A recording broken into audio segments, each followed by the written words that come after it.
ओम शांति। आज 2 सितंबर 2023 के साकार मधुर महावाक्य हैं। बहुत सारे गॉडली स्टूडेंट्स ने अपना चार्ट भेजा है। जिन्होंने भी चार्ट भेजा है उन्हें बहुत बहुत शुभकामनाएं। इस मास भी हम फुल अटेंशन से, खुशी से, उमंग से अच्छा पुरुषार्थ करेंगे। बाबा की मुरली को बहुत एकाग्र होकर सुनेंगे। मुरली सुनते समय बहुत सुख का अनुभव करेंगे। ये अनुभूति कि भगवान मुझसे बात कर रहे हैं, जो उन्होंने कहा मेरे लिए कहा। सभी मुरलियों का हम पूरा आनंद लें। जो कुछ बाबा कह रहे हैं वो मेरे लिए है, मैं ही अर्जुन हूं। इस स्मृति में बैठकर मुरली सुनेंगे। आज की मधुर मुरली में बाबा ने समझाया कि मैं तुम बच्चों को बहुत दूर से पढ़ाने के लिए आता हूँ।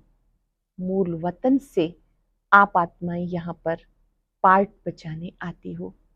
अभी आपके ऊपर बृहस्पति की दशा है, अच्छी रीति पढ़ना है। और सतयुग में हर घर की विशेषता होगी, सब खुशहाल होंगे, हर घर में खुशियां होंगी, घर घर में दीपावली होगी। यहाँ कलयुगी दुनिया में दुख और अशांति है। संगम पर आप ऐसा पुरुषार्थ करते हो कि आपकी ज्योत जग जाती है। कोई भी मिले उन्हें दो बाप का परिचय देना है, लौकिक बाप और पारलौकिक बाप।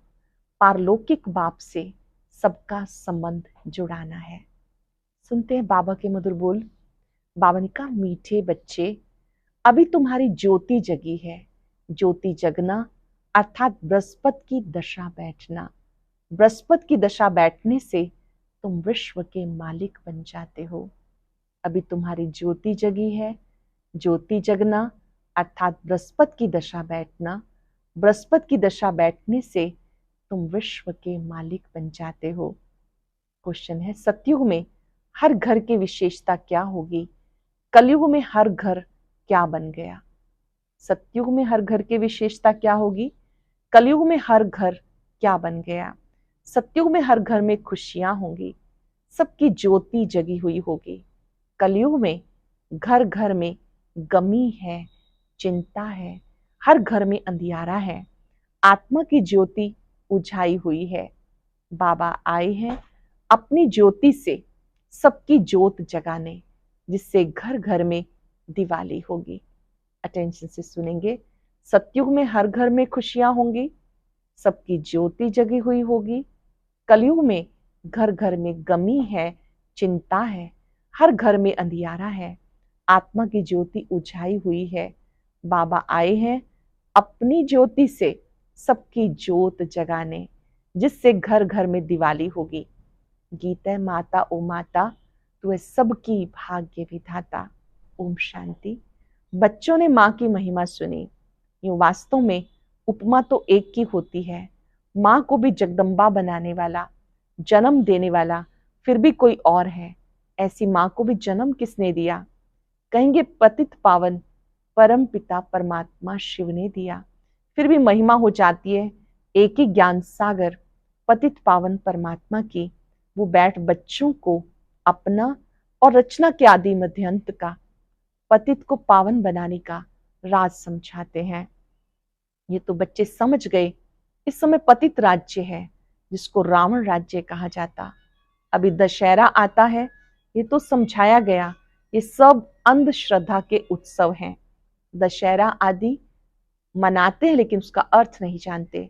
ऐसे तो कोई है नहीं कि एक रावण था, लंका थी। लंका सिलोन को कहा जाता। दिखाते हैं वहां सागर पर बंदरों ने पुल बनाई। वास्तव में यह दंत कथाएं। शिव बाबा ने आकर हमें बंदर से मंदिर लायक बनाया। हम सबके सहयोग से स्वर्ग के पुल का निर्माण किया। यादगार में दिखाया कि उन्होंने पुल बनाया।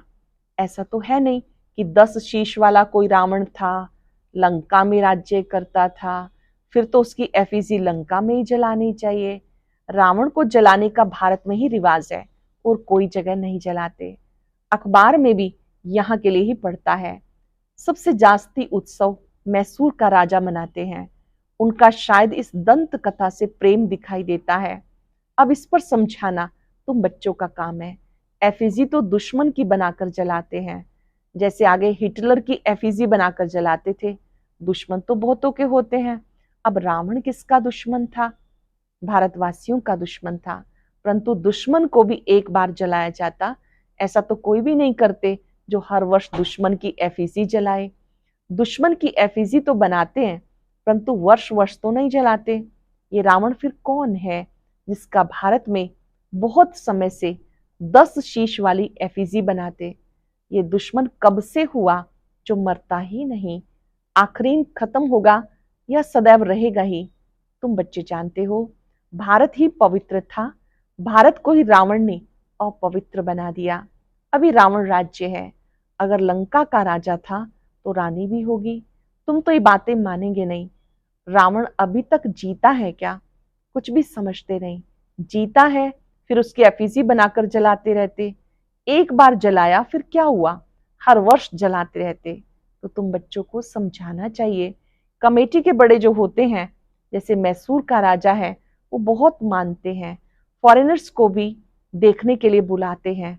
समझेंगे शायद ऐसा हुआ होगा, परंतु ऐसा तो कभी हुआ नहीं। नाटक बना देते, रावण का भी नाटक बनाते। तो इस रावण की बात पे समझाना है। बड़ी जबरदस्त बात है। अब तुम रावण के राज्य में बैठे हो। पतित दुनिया को रावण राज्य कहा जाता। अभी राम राज्य, रावण राज्य का राज तुम्हें समझाया गया।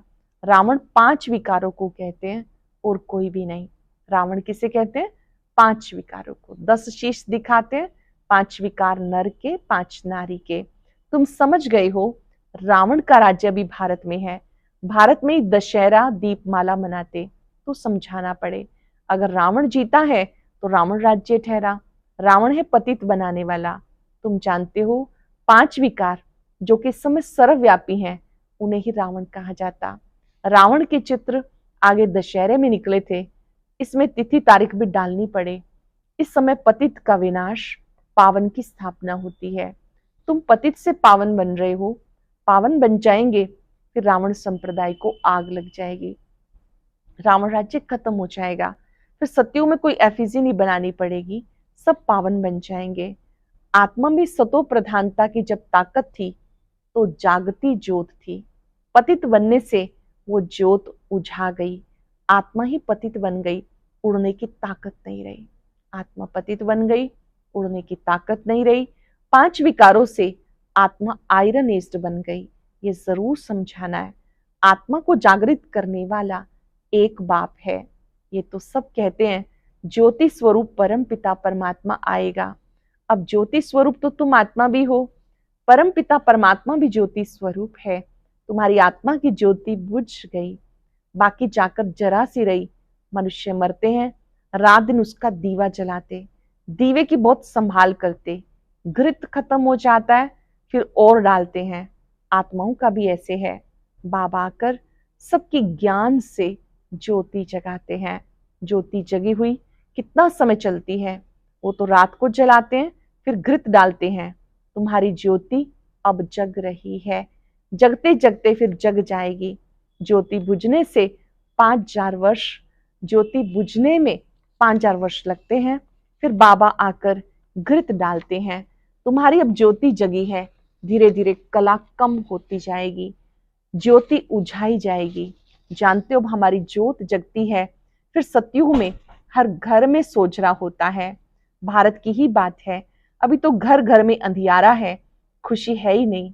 तुम जानते हो सतयुग त्रेता में हम बहुत खुश थे और खुशियां मनाते थे।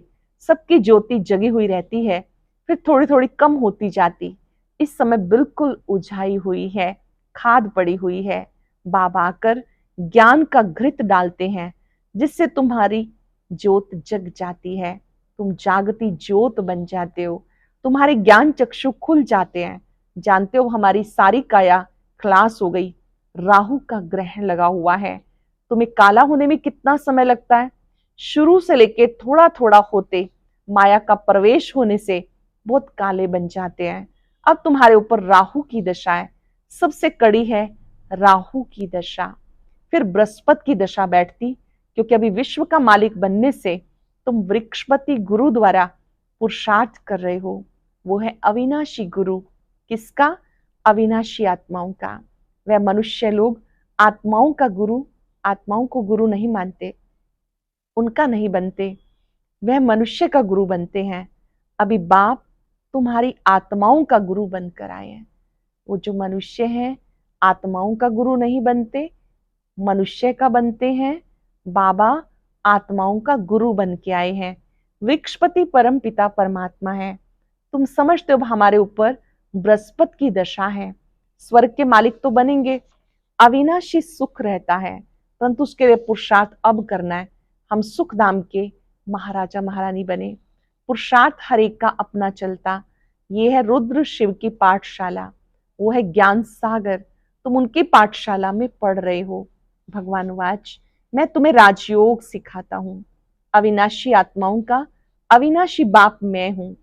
एक है जिस्मानी बाप, एक है रूहानी बाप। दोनों कंट्रास्ट बताने हैं। रूहानी बाप कब मिलते हैं? जिसको भक्ति में सब रूहें याद करती हैं। जिस्मानी बाप तो है विनाशी, आत्माएं तो विनाशी नहीं होती। तुम जानते हो हमारा जो लौकिक बाप है वो जन्म बाई जन्म बदलते आए। बाप बिगर बच्चे का जन्म हो नहीं सकता। तुम बच्चों को अब विशाल बुद्धि मिली है। तुम समझ सकते हो कब से हम दो बाप वाले बनते हैं। जब बाबा के बनते हैं, पहचान मिलती है, तो हमारे दो पिता हैं। सतयुग में एक ही लौकिक बाप होता है, उन्हें याद करते हैं।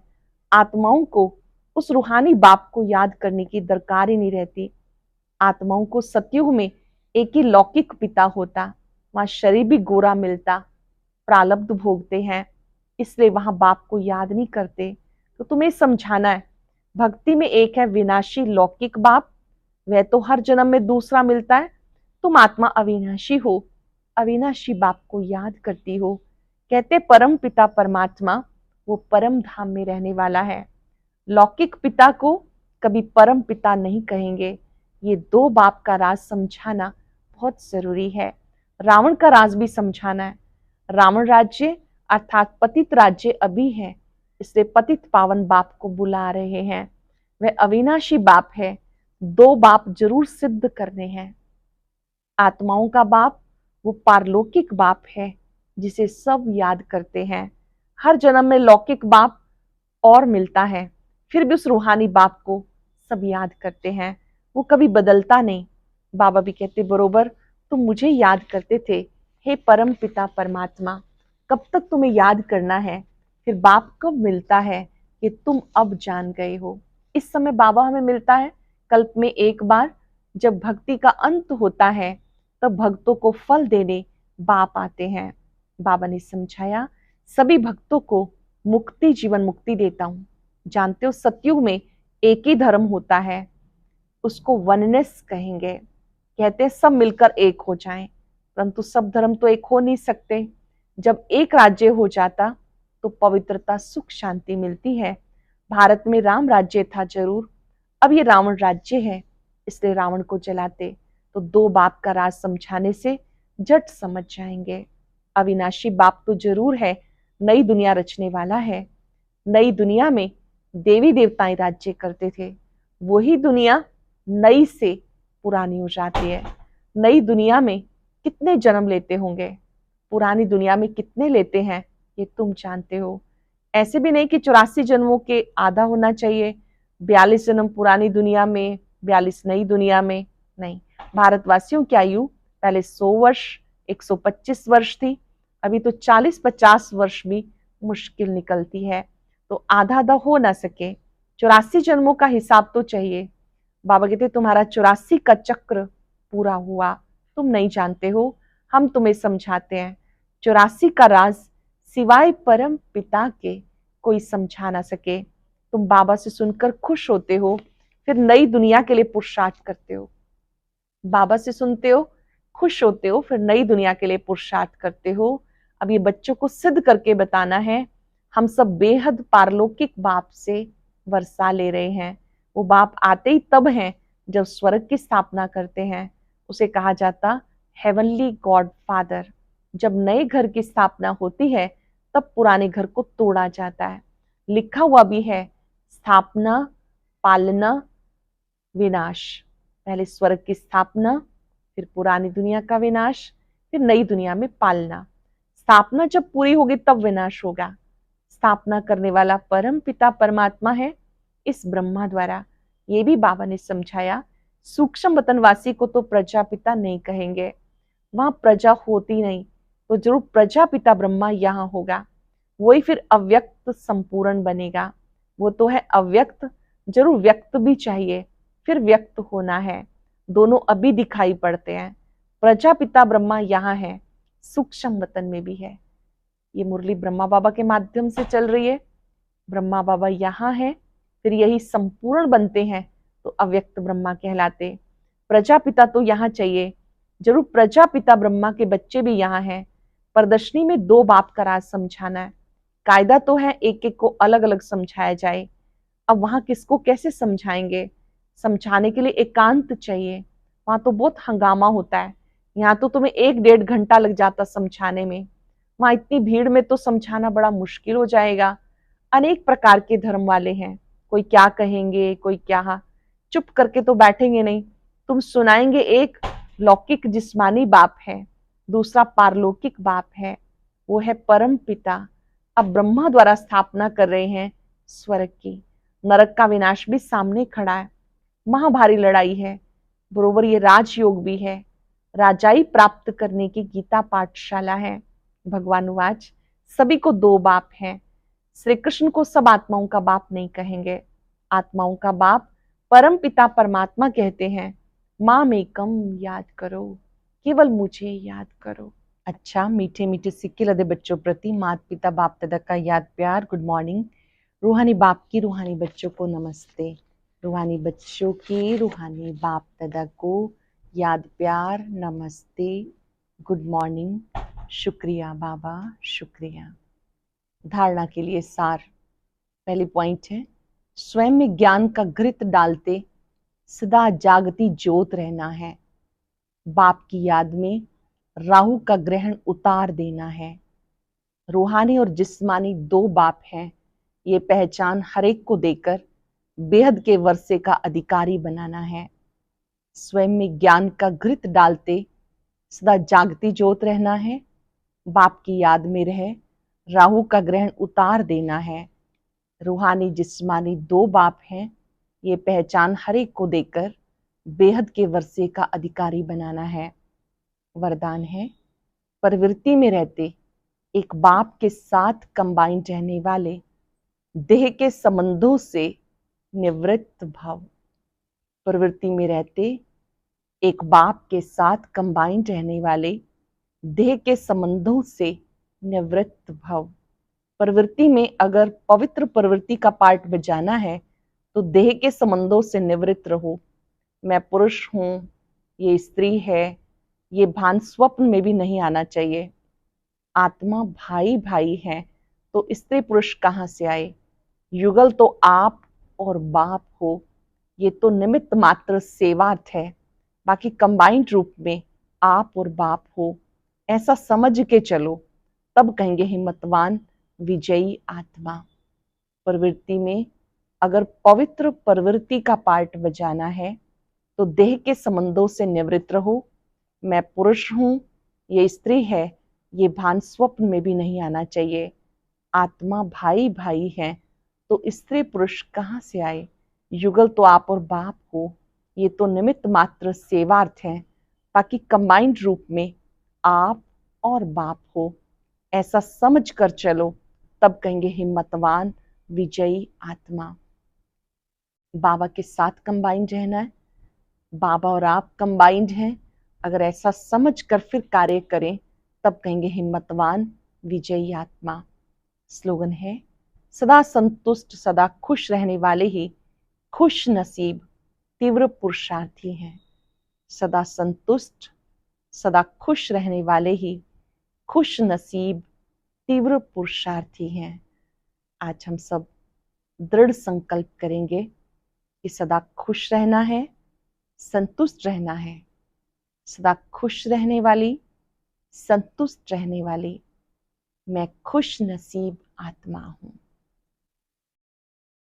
चारों तरफ से अपने मन बुद्धि को अपने स्वरूप पर एकाग्र कर लें।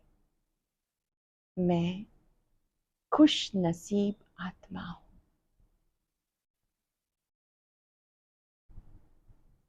मैं खुशी और शक्ति के खजाने से भरपूर हूं। जो मुझे प्राप्त है वो मेरे लिए पर्याप्त है। मैं बहुत खुश हूं, संतुष्ट हूं। मेरे जैसा खुश नसीब कोई और नहीं। बाबा के स्वरूप पर एकाग्र हो जाएं। बाबा की शक्तियों को अपने में भरें।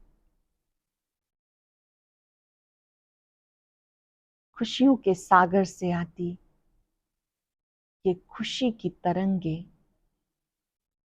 मेरी खुश नसीबी को बढ़ा रही हैं। मैं खुश नसीब आत्मा हूं। शुक्रिया बाबा, शुक्रिया। और अब सुनते हैं आज का अव्यक्त ज्ञान मोती।